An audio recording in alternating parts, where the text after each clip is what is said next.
All right, so what I want to talk about here is what's happening when you're doing percussor therapy. And we can talk about the stretching too that we do. So when you're doing percussor therapy, what you're doing is they're working along different muscles. Let's say it's called the muscle of the back here, right? One of your lumbar paraspinals.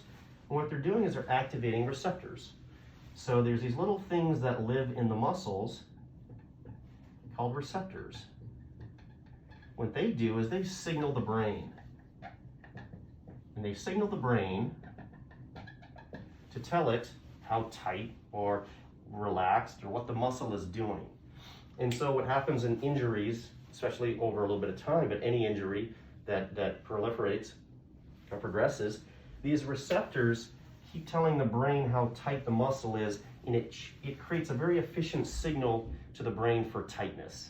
And that's not necessarily good. So what percussor therapy does, percussor therapy helps to come in and activate these receptors in a different way than any of the other stuff that we're doing, because we're activating more of the receptors that are responding to vibration and pressure. So vibration and pressure.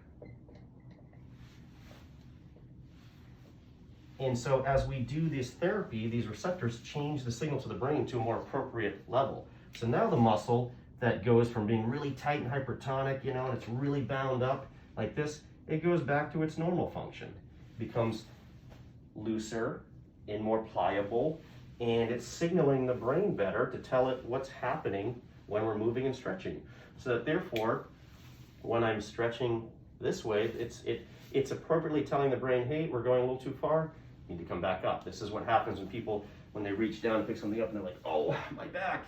It's because these muscles and these receptors aren't signaling appropriately and the brain isn't getting the right message.